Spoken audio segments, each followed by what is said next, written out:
Muito bem, meus irmãos, nós vamos então dar início à nossa escola bíblica dominical e hoje vamos estudar Amós capítulo 3. Abra sua Bíblia comigo nesta passagem de Amós capítulo 3, versos de 1 a 15. Amós capítulo 3, versos de 1 a 15.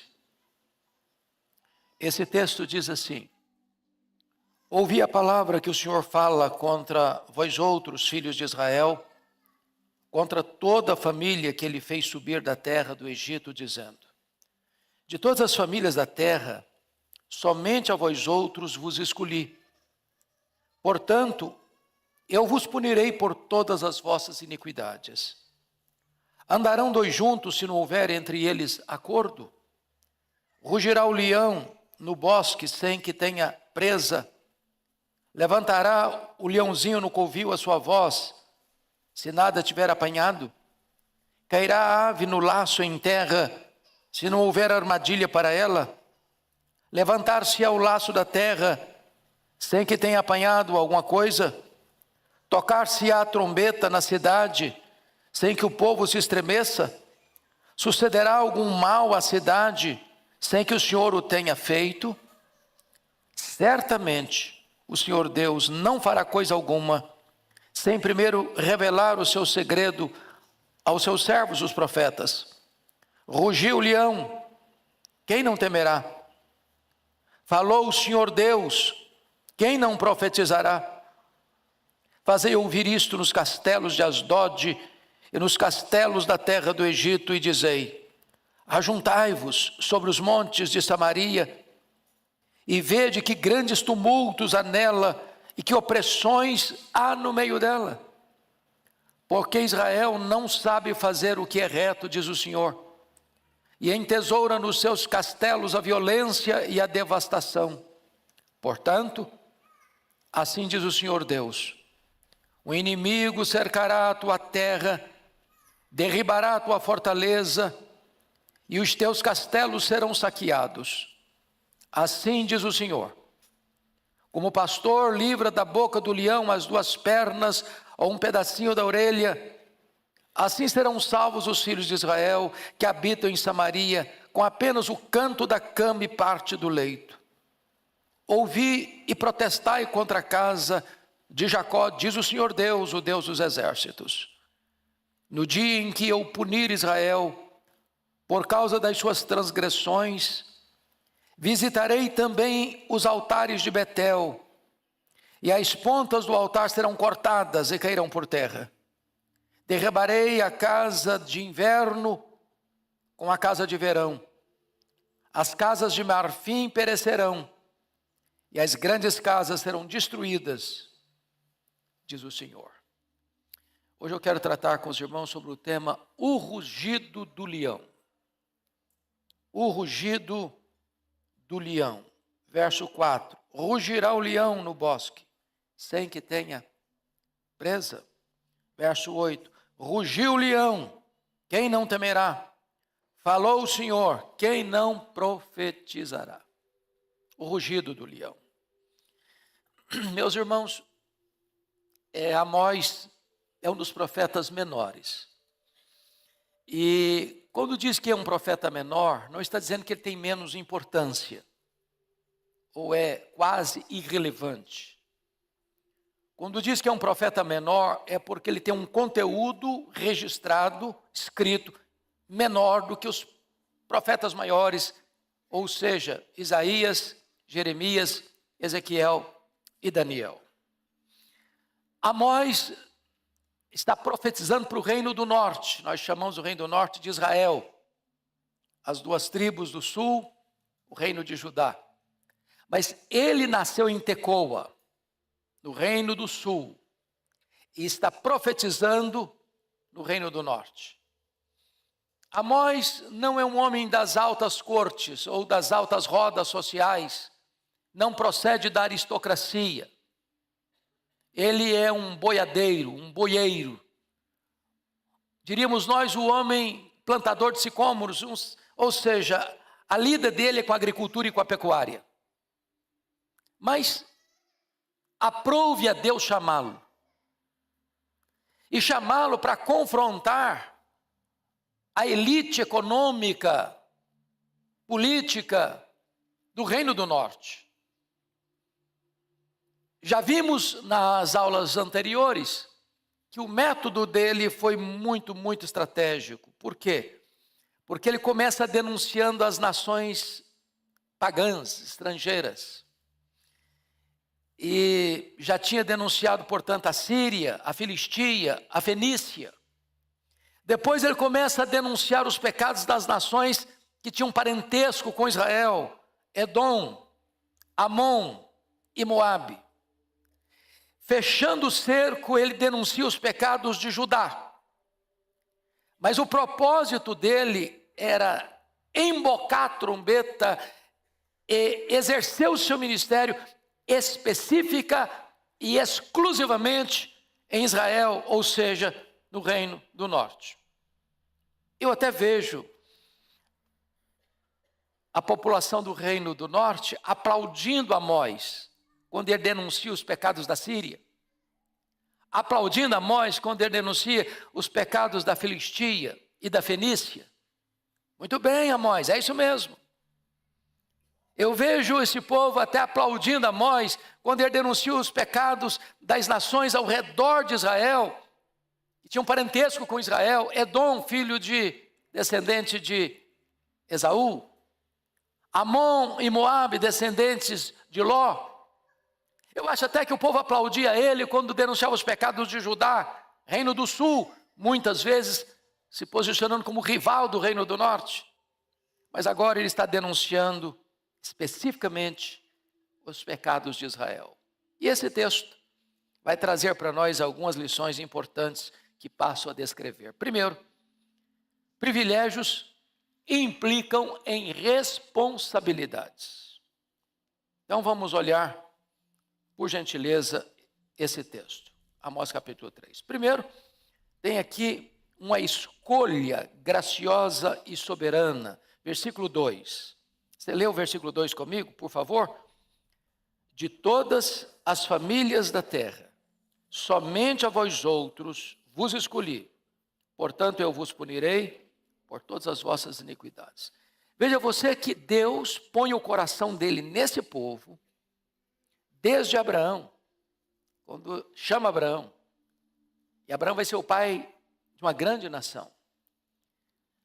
Deus chama Jacó, neto de Abraão, para através dele formar as 12 tribos.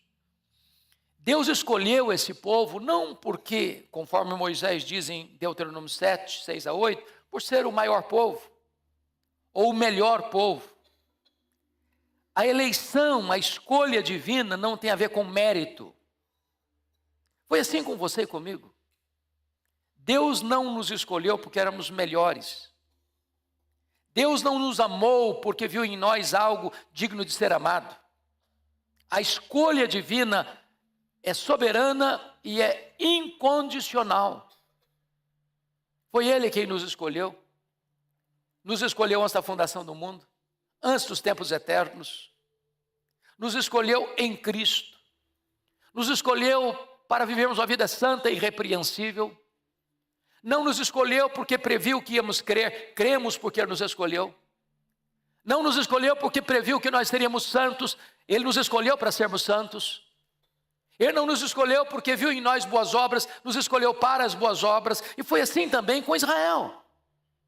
De todas as famílias da terra, somente a vós outros os escolhi. Isso é privilégio, privilégio. Segundo, esse chamado não é só gracioso e merecido, é um chamado eficaz. Olha comigo o verso 1. Ouvi a palavra que o Senhor fala contra vós outros de Israel, contra toda a família que Ele fez subir da terra do Egito. Eles eram escravos, eles estavam vivendo uma vida de opressão no Egito, e quem os tirou de lá? Não foram eles que saíram por conta própria, não saíram porque tinham uma estratégia para ludibriar o Egito, que era um império opressor. Eles foram tirados de lá com mão forte e poderosa. E diz o texto que contra toda a família que ele fez subir da terra do Egito, ou seja, Deus não apenas nos escolheu, ele soberanamente nos libertou, nos salvou, nos tirou da escravidão, do pecado, do diabo e do mundo. Não é diferente com o povo de Israel. Isso é maravilhoso, porque se você e eu estamos aqui, é porque Deus nos escolheu antes da fundação do mundo e porque Deus nos chamou com santa vocação. Quando Ele chama, a sua voz é poderosa. Quando Ele chama, Ele tira o tampão dos ouvidos, Ele tira a venda dos olhos, Ele muda as disposições do coração. Terceiro, esse chamado é um chamado exclusivo, porque você vai notar comigo no verso 2, parte A, de todas as famílias da terra, somente a vós outros vos escolhi. Talvez você pergunte, por que Deus escolheu Israel? Ou, talvez melhor ainda, por que Deus escolheu você? Se nós estamos na perfeita sanidade mental, precisamos concluir que Deus não nos chamou porque nós tínhamos méritos para sermos chamados. Só uma pessoa que não está na sua perfeita sanidade, olha para si e diz, eu sou uma pessoa maravilhosa. Deus não podia errar no ponto e não me escolher. Porque eu sou fantástico. Eu sou a obra-prima da beleza e da perfeição. Se nós estamos de fato sabendo que nós somos, só podemos dizer, ai de mim, Senhor, ai de mim. Então esse chamado é um chamado imerecido, é um chamado exclusivo. Mas em quarto lugar, esse é um chamado proposital. Olha o verso 3. Andarão dois juntos se não houver entre eles acordo. Para que Deus nos chamou? Com que propósito? Com que finalidade? Para nós andarmos com Ele, o conhecermos, o adorarmos, o servirmos, nos deleitarmos nele. Aliás, o que é vida eterna? Conforme Jesus definiu em João 17,3. Vida eterna é isto, conhecer a Deus e a Jesus Cristo, a quem enviaste. Então, vida eterna é um relacionamento, é comunhão, é deleite, é desfrutar da presença, da companhia do próprio Deus. Qual o problema de Israel? Eles não estão andando com Deus. E por que eles não estão andando com Deus? Porque eles não estão de acordo com Deus. Eles estão batendo cabeça com Deus. Eles estão desobedecendo a Deus. Eles estão violando as leis de Deus. Eles estão se insurgindo contra os preceitos de Deus. Eles estão se rebelando contra a vontade de Deus. E a pergunta de Deus é retórica. Andarão dois juntos se não houver entre eles acordo? É muito comum você usar esse versículo para casamento, né? Andarão dois juntos se não houver entre eles acordo? A gente pode até usar.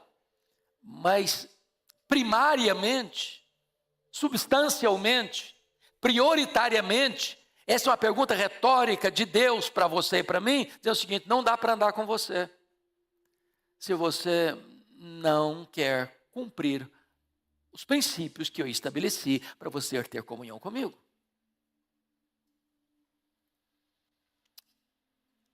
Preste atenção nisso. Não tem nada mais grave para você e para mim, do que Deus de falar assim para você e para mim, eu não ando mais com você. Não dá. Você se lembra quando o povo pecou lá no deserto? E Deus chegou para Moisés e disse, olha Moisés, eu vou cumprir minha palavra, eu vou levar vocês à terra prometida. A terra está garantida. Tem mais, eu vou dar vitórias contra os inimigos, vocês não vão ser derrotados. E tem mais, um anjo vai com vocês, mas eu não irei. Ora, a terra prometida é maravilhosa. Ora, vencer os inimigos é algo extraordinário. Ora, a presença de um anjo é algo sobrenatural. Mas qual foi a resposta de Moisés para o Senhor? Senhor, se tu não fores conosco, não nos faça subir. A terra prometida não mana leite e mel se tu não estiveres conosco. A vitória sobre os inimigos tem sabor amargo se não estiveres conosco.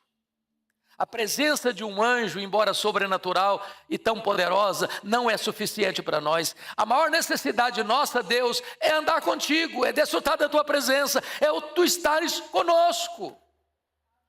Mas andarão dois juntos se não houver entre eles acordo? É a pergunta do profeta.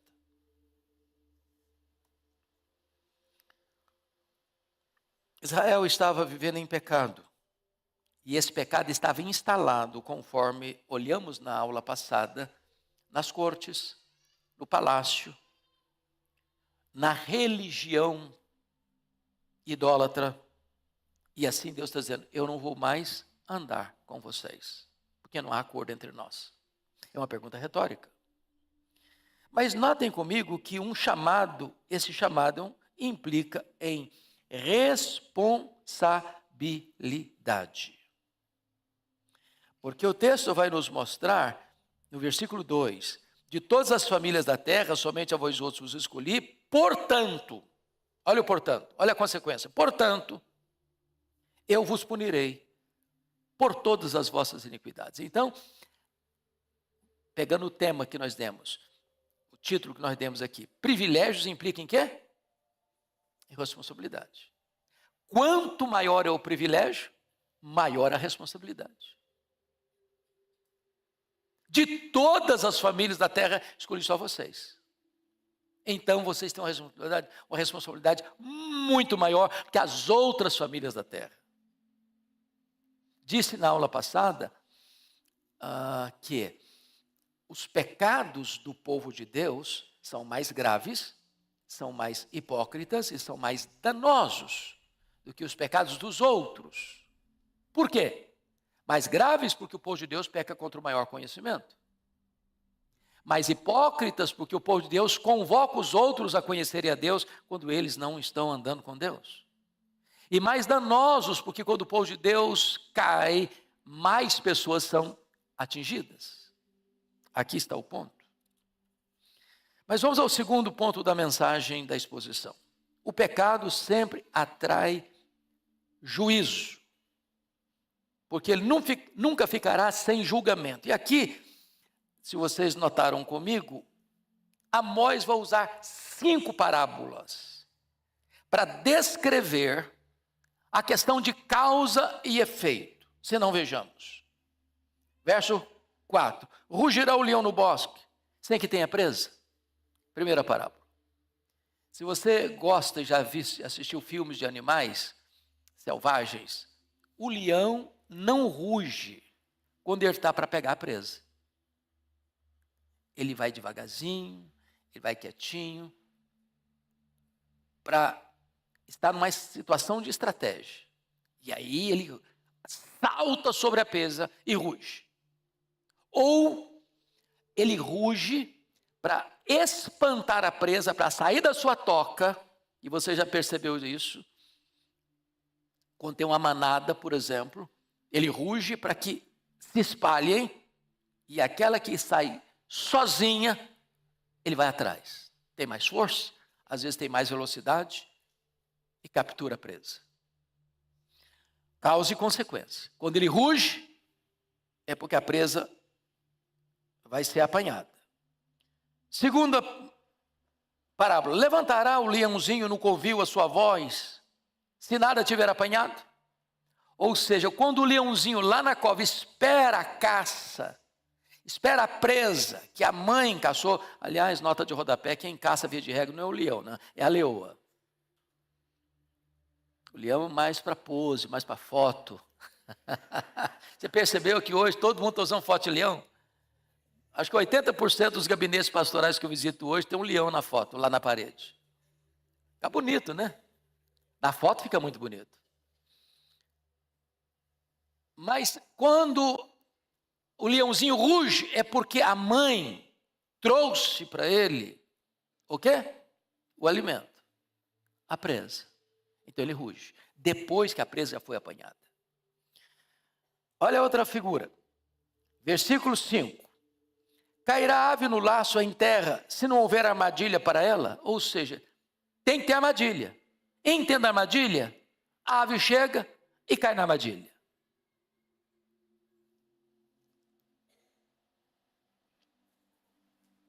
O que é armadilha? É o pecado. Quem é a ave que cai na armadilha? O povo de Deus. O povo de Deus armou o laço, armou a armadilha e o próprio povo de Deus caiu na armadilha. Ele fez a cova e caiu no buraco.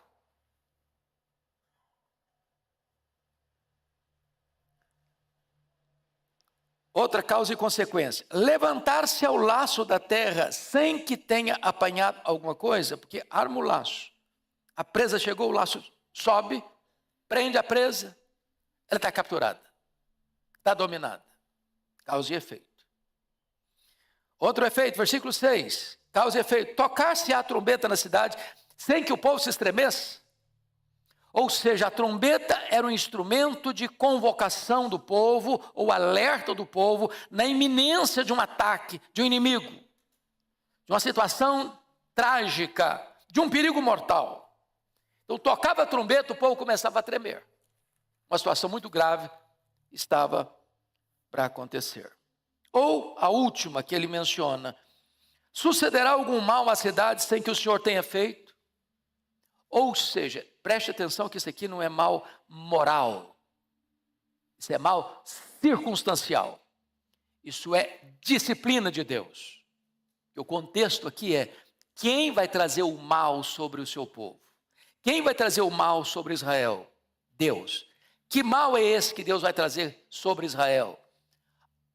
O cerco,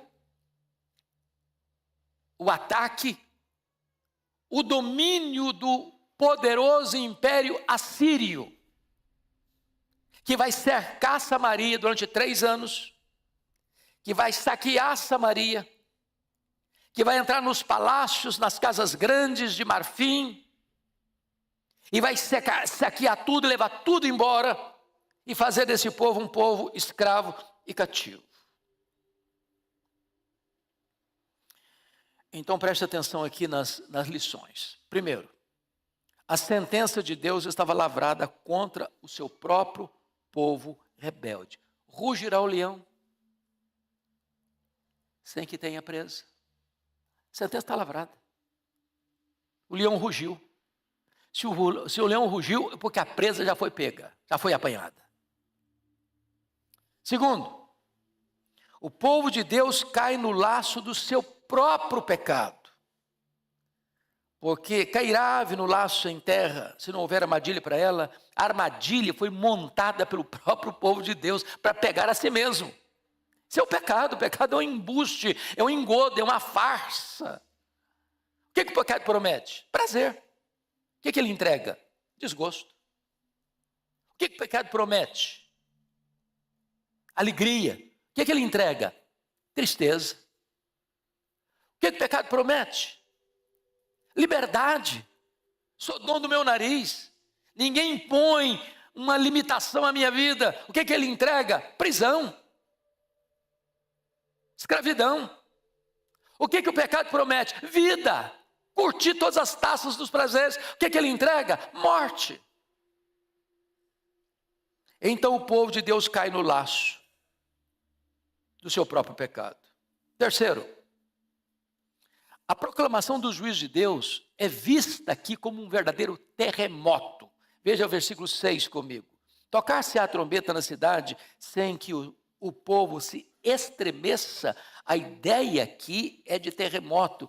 E se você perceber lá no capítulo 1, no versículo 1 mesmo, já fala que a profecia foi dada 2 anos antes do terremoto. Que terremoto? Terremoto é um abalo sísmico. As placas tectônicas se mexem. Tudo que é sólido começa a balançar. Tudo que é consolidado começa a mexer. E o que Deus está dizendo que a estabilidade do povo, e vale destacar, que quem está governando Israel agora é Jeroboão II. 41 anos, o rei que mais governou em Samaria. Está vivendo o tempo áureo da prosperidade. Vivendo o tempo áureo da economia. Vivendo o tempo áureo da paz nas fronteiras e do crescimento econômico dentro das fronteiras. Eles não podiam imaginar que alguma coisa terrível acontecesse com eles. Estavam muito bem na fita, muito bem no conceito internacional, muito bem no conceito interno, mas Deus, ao tocar a trombeta, um terremoto ia acontecer. A estabilidade ia acabar. A paz iria desaparecer. A crise iria ser instalada. Aliás, conforme o versículo 15, nada ia ficar de pé. Deus ia derrubar tanto a casa de inverno, quanto a casa de verão, quanto as casas de marfim. Tudo ia perecer. As grandes casas iriam ser destruídas. Ou seja, o poder econômico não poderia resistir a esse ataque, a essa invasão do poderoso Império Assírio. Mas, quarto lugar, o juízo contra o pecado é acionado pelo próprio Deus. Olha o versículo 6, a parte B. Sucederá algum mal à cidade sem que o Senhor o tenha feito? De onde está vindo o juízo? Da Síria? Quem planejou esse ataque? Senaqueribe? Não. A Síria é apenas o instrumento, mas o agente da disciplina é o próprio Deus. A Síria é apenas a vara da ira de Deus, mas quem está por trás, controlando os acontecimentos da história, é o próprio Deus. Em outras palavras, privilégios implicam o quê? Responsabilidade. Poderíamos usar a expressão de Paulo, de Deus não se zomba, porque aquilo que o homem semear, isso ele ceifará. Pois bem, vamos a um outro ponto. Pecado jamais ficará sem julgamento. Agora, em segundo lugar, o julgamento nunca vem antes do alerta divino. Veja o verso 7 comigo. Toda a igreja comigo, por favor. Vamos juntos? Certamente o Senhor Deus não fará coisa alguma sem primeiro revelar o seu segredo aos seus servos, os profetas. Preste atenção na ênfase de Amós. Certamente. Certamente é uma palavra muito forte. Não tem exceção, não tem qualquer dúvida. É certamente. Mas note outra palavra forte dele. Coisa alguma acontecerá sem que Deus revele isso aos seus servos, os profetas. O que ele está querendo dizer com isso? O que isso significa? Significa, irmãos, que Deus nunca derrama um juízo sem antes alertar. Deus nunca disciplina sem antes exortar. Ou seja, quando a disciplina chega, ninguém vai poder dizer, bom, mas puxa vida, se tivesse falado comigo que esse negócio é errado, eu não teria feito. Se tivesse me alertado que eu não devia andar por esse caminho, eu não teria andado. Por que não me instruíram? Por que não me falaram? Por que não me avisaram? Por que não me alertaram? Deus tinha levantado profetas. E mais profetas. E o que eles fizeram com os profetas de Deus? Taparam os ouvidos. O que fizeram com Amós no capítulo 7?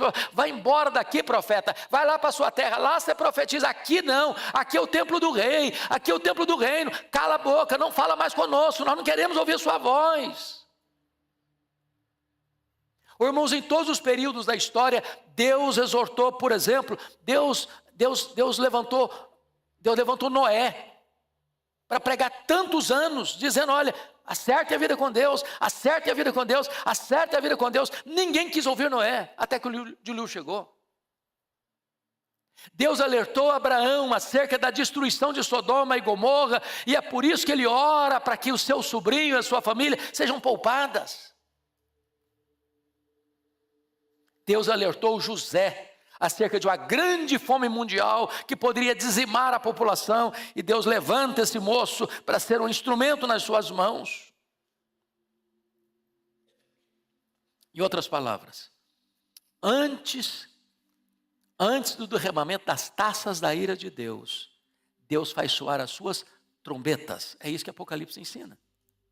O que são as trombetas? As trombetas, as 7 trombetas do Apocalipse, capítulo 8 a 11, retratam que o juízo de Deus é apenas parcial, misturado com a misericórdia. Agora preste atenção nisso. Quando as trombetas soaram, elas atingiram a terra, os mares, os rios, os astros, os homens. Às vezes nós olhamos para a natureza e achamos que tudo acontece naturalmente, sem a intervenção da mão de Deus. Às vezes nós somos deístas e não teístas. Em outras palavras, às vezes nós imaginamos que Deus criou e largou o mundo para funcionar sozinho. Não, meus irmãos, Deus está tocando trombetas. Quando os fenômenos acontecem nos mares, nos tsunamis da vida, nos rios, nas enchentes e inundações. Quando Deus fere a terra com seca ou com enchentes. Quando os astros revelam situações que trazem consequências danosas para os homens. Quando você vê a turbulência das nações e os homens em perplexidade, são trombetas de Deus, avisando aos homens: arrependam-se, arrependam-se, arrependam-se. Se os homens taparem os ouvidos a esta trombeta, o que virá são as taças do juízo. Aí não tem mais escapatória. Trocando em miúdos ou usando outras palavras, o rugido do leão ecoa em cada página da Bíblia. Alertas de Deus.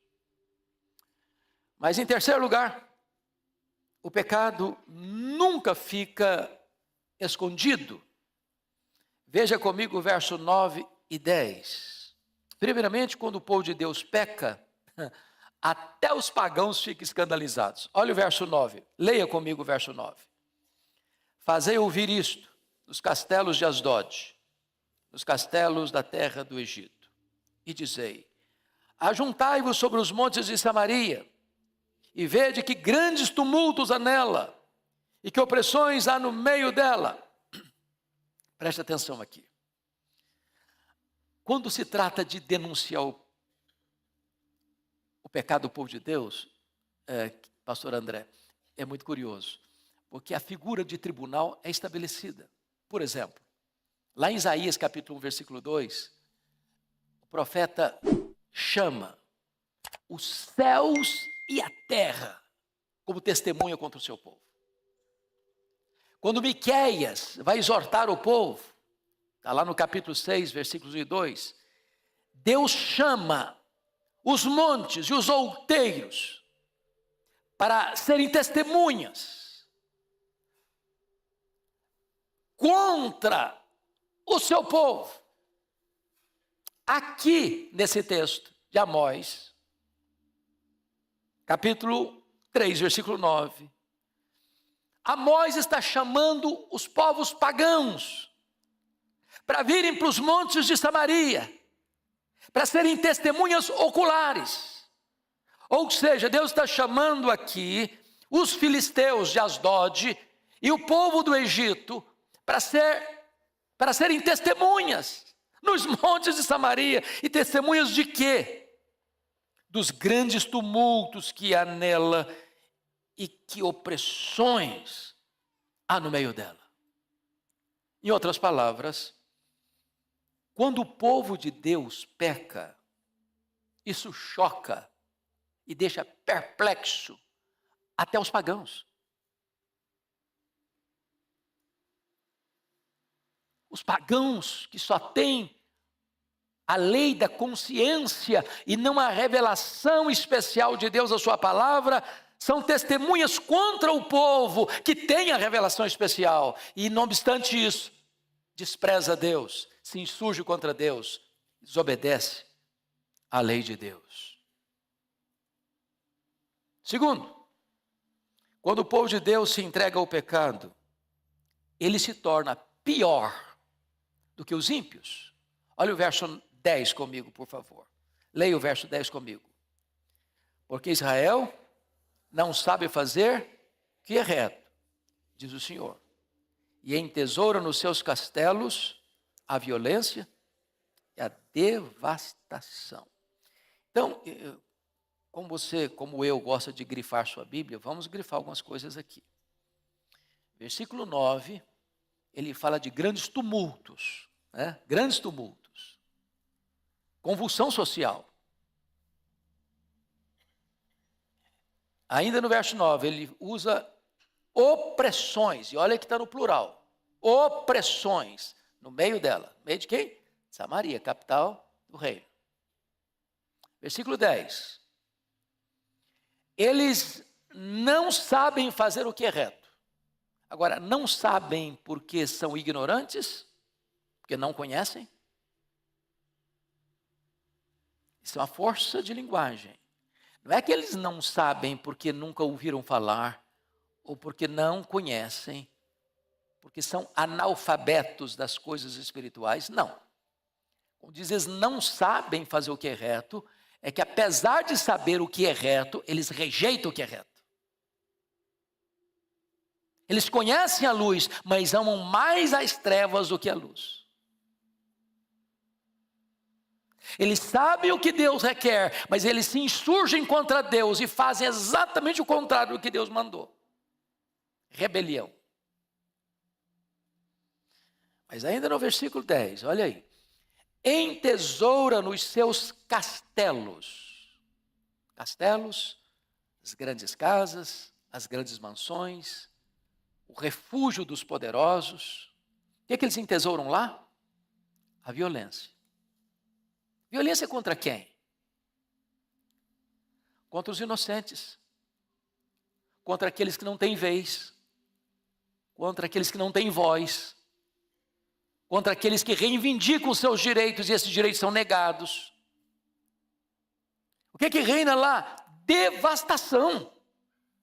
Devastação. Então você vai perceber que havia lá em Samaria, no Reino do Norte, um problema que ocorre no Brasil, Estados Unidos, Alemanha, Japão, mundo afora. E qual era o problema? Era o problema descrito aqui no verso 15. É que os poderosos ficavam cada vez mais fortes e os pobres cada vez mais desassistidos. Porque eles queriam até o pó da cabeça do pobre. E o que acontece? Os homens iam ficando tão fortes, poderosamente fortes, economicamente fortes, que eles tinham casa de inverno, tinham casa de verão, tinha casa de marfim. Gente, marfim é um negócio caro. Você vai hoje no Oriente, normalmente na Jordânia, os móveis são belíssimos, alguns deles de marfim, e uma cadeira vale uma fortuna. Mas não era só os móveis de marfim, não, as casas de marfim. Era muito luxo, era muita pompa. E agora preste atenção nisso. Deus não condena a riqueza. A riqueza não é pecado. A riqueza é uma dádiva de Deus. É Deus que fortalece as nossas mãos para adquirirmos riquezas. Riquezas e glórias vêm de ti. A riqueza, fruto do trabalho honesto, fruto da bênção de Deus, é uma dádiva divina, porque o projeto de Deus em tornar uns ricos é para que eles possam ser generosos em dar, diz o apóstolo Paulo. Generosos, em boas obras. Mas qual era o problema lá em Samaria? É que esses ricos estavam entesourando recursos, dinheiro, fortunas, propriedades, as mais luxuosas, as mais caras, as mais requintadas, mas em detrimento de um povo oprimido, pobre, miserável, que estava sendo explorado, sugado, draconianamente falando. Era injustiça social. E a injustiça social é uma realidade aqui no Brasil. Quando você percebe, por exemplo, a questão da corrupção galopante na política, às vezes a gente não percebe isso. Mas rodando por aí, todos nós temos ciência disso, você escuta que dificilmente se ganha uma licitação sem que haja propina. E aí quando você percebe, aquele dinheiro que poderia ir para a educação, para a saúde, para a segurança pública, é desviado. Não chega lá, em quem precisa. Porque alguns poucos estão trazendo tudo isso para si. E esse tipo de postura, Deus, eu não aceito. Vai chegar um momento que Deus, eu vou derrubar a casa grande, eu vou derrubar a casa de inverno, eu vou derrubar a casa de verão, eu vou derrubar a casa de marfim, eu vou derrubar as grandes casas, tudo vai ser destruído, porque Deus é Deus de justiça. De justiça. Mas em quarto lugar, o pecado nunca fica impune, versos de 11 a 15. Então vamos olhar aqui alguns pontos. Primeiro, quem não escuta a voz de Deus terá de suportar a vara da disciplina. Versículo 11. Todos comigo, por favor, vamos ler juntos. Portanto, assim diz o Senhor Deus: um inimigo cercará a tua terra, derribará a tua fortaleza, e os teus castelos serão saqueados. Então vamos entender isso aqui, meus amados. Ele não fala o nome do império que vai entrincheirar Jerusalém. Ele cita de forma indireta um inimigo. Então vamos entender isso aqui. Me permita uma digressão maior. Hoje, é muito comum você escutar muitos elogios a Salomão. Salomão virou uma espécie de herói de políticos, de empresários, de pensadores, de escritores. E aí se proclama e se propala com muita eloquência a sabedoria de Salomão, a riqueza de Salomão. E Salomão virou uma espécie de ícone do sucesso. Quando você vai, entretanto, para as Escrituras, a coisa não é bem assim, não. Não é bem assim, não. Por exemplo, Deus já havia previsto que haveria um tempo em que Israel, olhando para as nações vizinhas, desejaria também ter um rei. Ter um rei. Prevendo isso, Deus estabelece o job description, a função de como um rei deveria se portar em Israel. Está lá em Deuteronômio capítulo 17. Primeiro, o rei não podia multiplicar para si cavalos. O que significa isso? Ele não pode confiar no exército, na força militar. Tem que confiar em mim. Segundo, ele não podia multiplicar para si ouro, porque ele não poderia confiar no poder econômico, e sim no Senhor. Terceiro, ele não podia multiplicar para si mulheres. O problema aqui não era... com certeza, mas não é o ponto principal, promiscuidade sexual não. O problema é que os casamentos eram casamentos o quê? Políticos, de alianças políticas, com outras nações, com outros povos, que tinham outras crenças, outros deuses, e que através desses casamentos, a possibilidade de se corromper e acabar o rei, patrocinar a idolatria dessas mulheres que viriam de outras nações com outros deuses, era muito grande. Pois Salomão quebrou esses 3 preceitos. Ele multiplicou cavalos, ele multiplicou ouro, ele multiplicou mulheres. Ele teve 1000 mulheres, 700 princesas, 300 concubinas. Se fosse do ponto de vista de visitar cada mulher, ele visitaria essa hoje, só voltaria nela daqui a 3 anos. Não há nada semelhante na história. Mas quando você vai para a Bíblia, você vai perceber que todo o luxo, a riqueza, a pompa, a glória do palácio salomônico, quem estava pagando a conta? O povo. Conhece aquele ditado popular que não tem almoço de graça? Se alguém está no luxo, alguém está pagando esse luxo. O que Salomão fez? Ele colocou gente para trabalhar como escravos, feitores de escravos. Tinha gente lá ralando. Para quê? Para pagar a conta do luxo do palácio. Uma frase simples: rei rico, povo pobre. Mas não foi só isso não. Chegou um momento em que Salomão começa a transigir com princípios e valores, a ponto de construir capelas para os deuses das mulheres, muitas que tinha no palácio. E capelas de frente ao templo de Jerusalém. Mas não foi isso só não. Ele mesmo passou a adorar esses falsos deuses, adorados pelas suas mulheres. Tornou-se um homem idólatra. Virou as costas para Deus. Profanou a casa de Deus. Sabe o que Deus disse para ele? Pois eu vou tomar o reino da sua mão. Eu vou dar o reino a outro.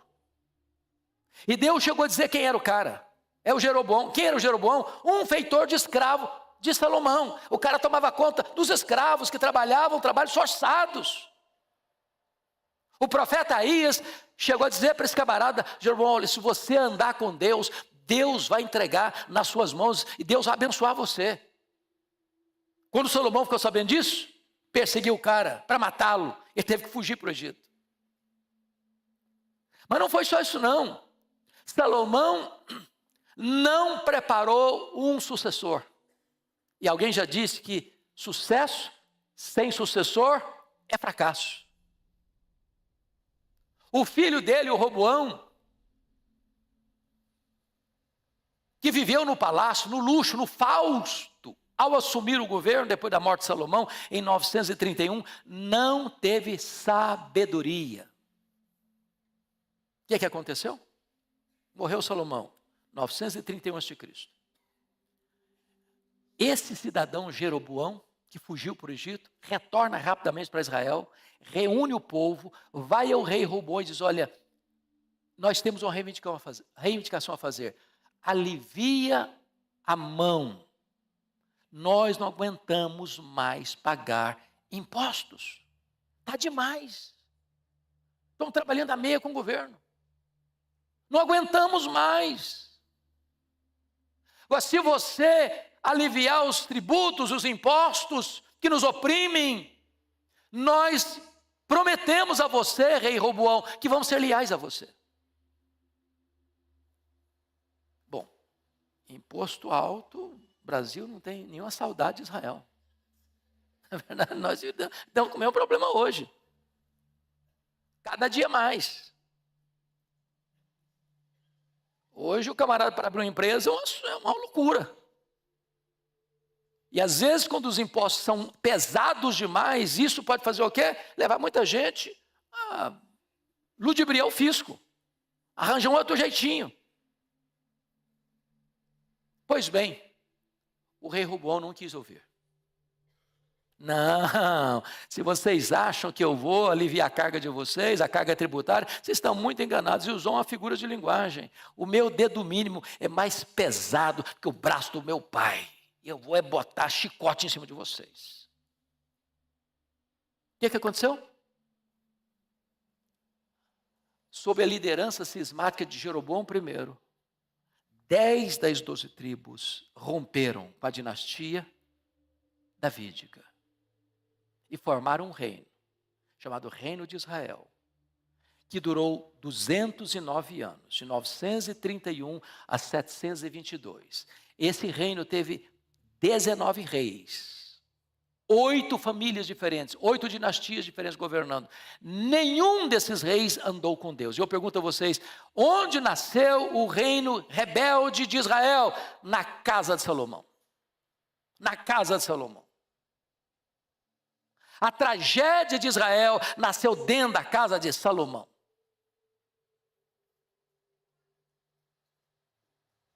Agora Deus está dizendo que um império poderoso viria, um inimigo cercará a tua terra. Aqui é cerco, sítio, entrincheiramento. Derribará a tua fortaleza e os teus castelos serão saqueados. O que ele está falando aqui? Da invasão de quem? Do Império Assírio. Quando isso ocorreu? 722 a.C. Samaria foi sitiada, cercada. Quanto tempo? 3 anos. O que aconteceu lá dentro? As pessoas sofreram tanto que comiam carne humana para sobreviver. E a cidade então foi tomada, destruída, saqueada.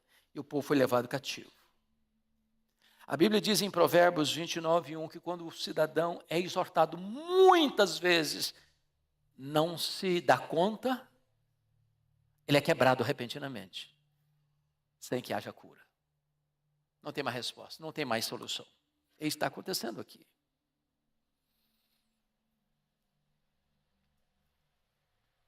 Quem não escuta a voz de Deus, terá que escutar o estalido do chicote da disciplina. O que aconteceu mais?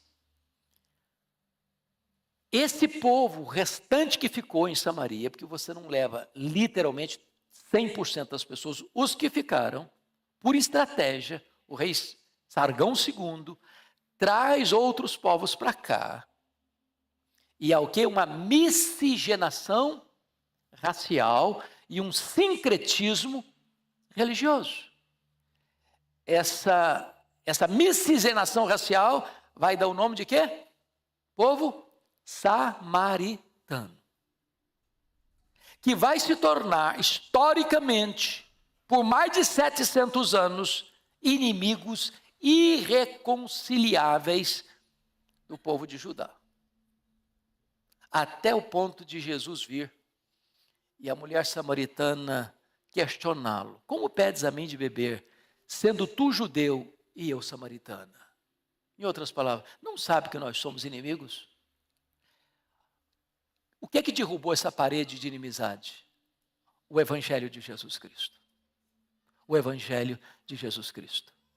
Quando o diácono Filipe foi para lá, fazendo maravilhas e prodígios, quando o apóstolo João e o apóstolo Pedro foram para lá, o Espírito Santo foi derramado, aí não tem mais barreira, porque Jesus já havia dito: e sereis minhas testemunhas, tanto em Jerusalém, como em toda a Judeia e Samaria e até os confins da terra. Meus irmãos, só o Evangelho de Jesus Cristo consegue sarar feridas étnicas, religiosas.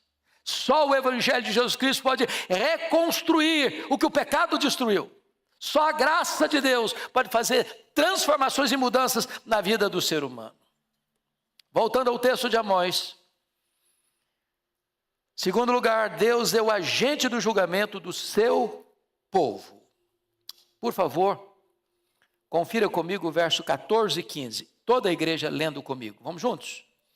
No dia em que eu punir Israel, por causa das suas transgressões, visitarei também os altares de Betel, e as pontas do altar serão cortadas e cairão por terra. Derribarei a casa de inverno, ou a casa de verão.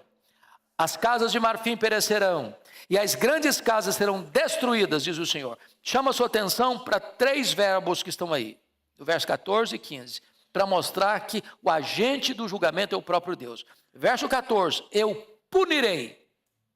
Verso 14, eu visitarei. Verso 15, eu derrubarei. Quem está fazendo isso? Deus. Quem é o agente do juízo? Deus. Então vamos entender uma coisa importante. Qual foi o império que cercou Samaria mesmo? Império Assírio. Quem foi o agente desse juízo? Não foi o Império Assírio. Foi Deus. O Império Assírio só cerca e só toma Samaria porque Deus entregou Samaria. Quando você vai para Daniel, capítulo 1, Nabucodonosor cerca Jerusalém em 606, depois em 596, depois toma a cidade em 586. Mas no primeiro cerco, em 606, está escrito lá que Deus entregou os vasos do templo. Não foi o poder militar da Babilônia, não. Foi Deus que entregou. Deus é o agente do juízo. Ele é o agente da graça e é o agente do juízo. E quando Deus se levanta, quando o leão ruge, aí não tem mais jeito. A disciplina chega. A disciplina chega. Terceiro, o julgamento de Deus perscrutará todas as áreas da nação. Primeiro, Deus julgou a vida moral da nação. Versículo 11. Portanto, assim diz o Senhor, o inimigo cercará a tua terra e derrubará a tua fortaleza, e os teus castelos serão saqueados. Esse portanto tem a ver com os versos 9 e 10, os tumultos, as opressões, o entesouramento nos castelos, da violência e da devastação. Portanto,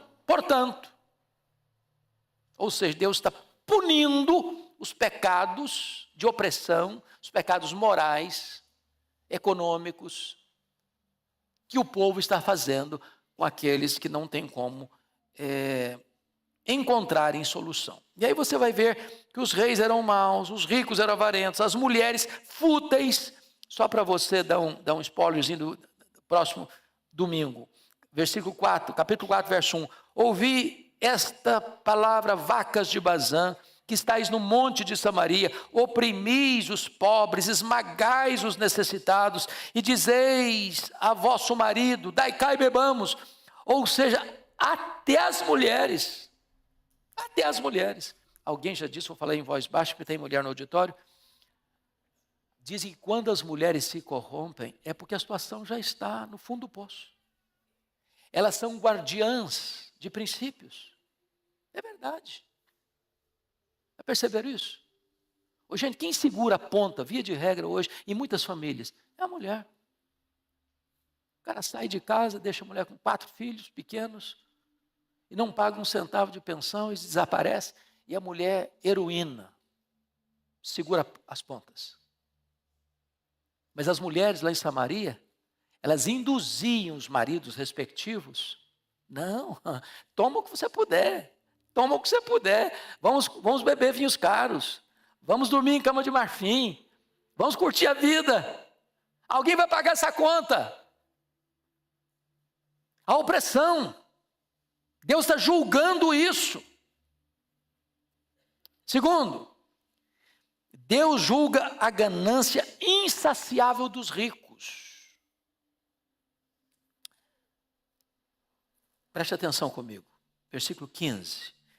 Derribarei a casa de inverno com a casa de verão, as casas de marfim perecerão e as grandes casas serão destruídas, diz o Senhor. Volta a dizer, e é importante deixar isso claro. Deus não está condenando a riqueza. A riqueza não é um pecado e nem a pobreza é uma virtude. O problema não é ter dinheiro. O problema é o dinheiro nos ter. O problema não é possuir dinheiro, o problema é ser possuído pelo dinheiro. O problema não é ter dinheiro no banco, o problema é entronizar dinheiro no coração. O problema não é ter dinheiro como servo, o problema é ter dinheiro como patrão. O que Deus está condenando aqui não é o fato do cara ser rico, é possível uma pessoa ser rica e viver uma vida honesta, digna, bonita, ser uma bênção, um benfeitor da humanidade, uma pessoa generosa em dar, em repartir. A Bíblia elogia isso. Nós temos grandes homens de Deus ricos na Bíblia. Abraão foi rico, Isaac foi rico, Jacó foi rico. A Bíblia fala de tantos homens ricos como Jó. E não condena o fato de eles serem ricos, ao contrário. Agora, o que Deus condena? É a riqueza mal adquirida. É o dinheiro que entra na conta sem ser dinheiro limpo. É o dinheiro que é fruto da exploração, da opressão, da injustiça. É isso que está acontecendo aqui. Deus julga a ganância insaciável dos ricos. Agora, notem comigo, o versículo 12 é complicado de interpretar. E está escrito assim: assim diz o Senhor, como o pastor livra da boca do leão as duas pernas ou um pedacinho da orelha, assim serão salvos os filhos de Israel que habitam em Samaria, com apenas o canto da cama e parte do leito. Isso aqui é uma prática que existia conforme Êxodo 22:13, o cara que era pastor. Né? Você é pastor, às vezes você está cuidando de um rebanho que não é seu. Você é contratado para cuidar de um rebanho. E aí, você tem que chegar para o patrão e falar: olha, um leão comeu uma ovelha sua. E aí o dono do rebanho pergunta: mas que prova você me dá que foi o leão que comeu? Não foi você que roubou? Então o camarada tinha que pegar o que sobrou da carcaça e levar para o dono do rebanho. Olha, a evidência está aqui. A evidência está aqui. Está na lei de Deus isso. Para não ter motivo de mentira, de falcatrua, do cara roubar e dar uma desculpa esfarrapada. Lembra quando o relatório de Jacó deu para o Labão, quando o Labão começou a perseguir o Jacó? Falou: eu trabalhei para você 20 anos, cara. Você mudou meu salário mais de 10 vezes. Eu nunca comi um cabrito do rebanho, nunca. Quando um animal seu era arrebatado, eu tinha que pagar. O contexto aqui, irmãos, é que a situação era tão grave, é que o leão já tinha rugido. O leão já tinha pegado a presa. E os que escaparam é como aquela perninha da ovelha que escapou da boca do leão, da carcaça que ficou. É uma tragédia irremediável, irremediável. Mas Deus julga também, meus irmãos, o pecado da injustiça social da nação, com os tumultos, as opressões, a violência, a devastação, as transgressões. E eu termino dizendo, ultimamente, Deus julga o pecado religioso da nação. Versículo 14, leia comigo, por favor. O versículo 14 todo, vamos todos juntos. No dia em que eu punir Israel, por causa das suas transgressões, visitarei também os altares de Betel, e as pontas do altar serão cortadas, cairão por terra. O que ele está falando aqui? Lembram, por favor, de 931 a.C., quando Jeroboão I, rompendo com a dinastia davídica, forma um reino cismático, com as 10 tribos do norte. Qual foi a conclusão dele? Se o meu povo voltar lá para Jerusalém, para adorar lá no templo de Jerusalém, que era a sede religiosa da nação, o meu povo vai me abandonar, depois vai me matar, e eu vou perder o meu reino. O que ele fez? Estabeleceu novos lugares de adoração. Dan, lá no norte, Betel lá no sul. O que ele fez? Construiu bezerros de ouro, outros deuses, com outros sacerdotes, com outro estilo de culto, pervertendo a religião. E o que é Betel agora? Betel não tem nada a ver mais com a experiência de Jacó, casa de Deus, porta do céu. Betel agora é um centro de idolatria. Betel é um local onde as pessoas iam adorar um bezerro de ouro. Betel era uma abominação para Deus. E Deus está dizendo o seguinte: quando esse império vier, não só o poder econômico, não só o poder político, não só o poder social, não só a sociedade vai entrar em colapso, mas a religião também vai entrar em colapso. Betel vai ser destruído. E aí tem uma expressão aqui que precisa ser entendida por todos nós. Não só os altares vão ser visitados pela ira de Deus, mas as pontas do altar serão cortadas e cairão por terra. O que era a ponta do altar? Você se lembra quando o Adonias se declarou rei, com seu pai vivo ainda, querendo dar uma rasteira no pai, e contrariar a vontade do pai, que era instituir e estabelecer Salomão como rei, e não ele, Adonias? E a coisa se reverteu, e agora Salomão é coroado, e agora ele percebe que vai ser morto pelo irmão. Para onde o Adonias corre? Para o altar. Segurando o quê? Nas pontas do altar. Porque o entendimento é, ninguém pode ser morto segurando nas pontas do altar. O que aconteceu? Salomão disse, não, você pode ir para casa, mas fica lá. Prisão domiciliar, não vai sair não. Se você fizer o bem, eu nunca vou incomodar você. Ele fez errado. Salomão mandou matá-lo. Não foi isso que aconteceu com Joabe, o grande comandante? Davi falou, meu filho, cuidado com esse cara é perigoso. Eu não consegui lidar com ele, mas você precisa lidar. Aí quando Joabe percebeu que ele ia ser morto, correu lá para as pontas do altar, agarrou lá.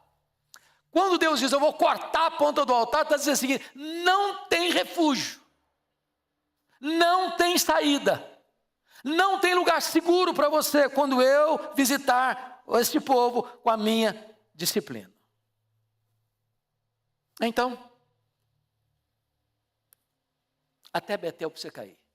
Não só as casas grandes, não só os palácios, não só os castelos, mas a religião também vai entrar em colapso quando Deus vier para disciplinar o seu povo. Eu li uma frase que me marcou muito, André, essa semana, de um dos maiores expositores bíblicos que eu conheço, Alex Motyer. Ele diz assim, onde a religião não tem poder, tudo fica sem poder. Quando a casa de Deus é derribada, nenhuma casa fica de pé. Vou repetir. Onde a religião não tem poder, tudo fica sem poder. Quando a casa de Deus é derribada, nenhuma casa fica de pé. A casa de Deus foi derribada. E todas as outras casas foram também. Em outras palavras, só existe um refúgio, irmãos, para o homem. Esse refúgio é Deus. Não há outro.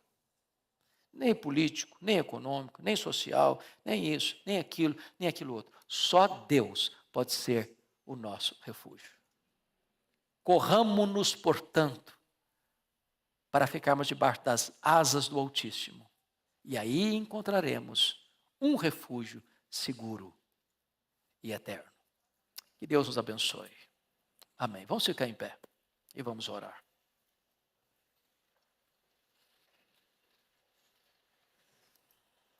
Senhor, nossa gratidão pela Tua palavra.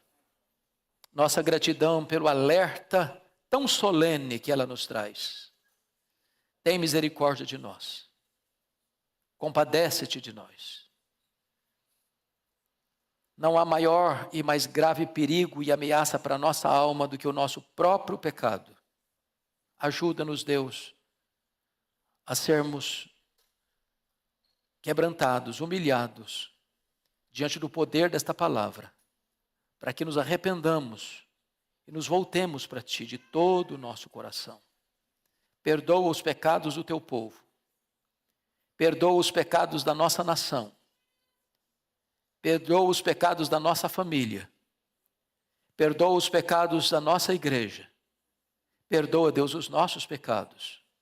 E tem misericórdia de nós, para que nos abriguemos em Cristo, o único refúgio seguro e verdadeiro. Oramos em nome dEle. Amém. Deus abençoe a todos.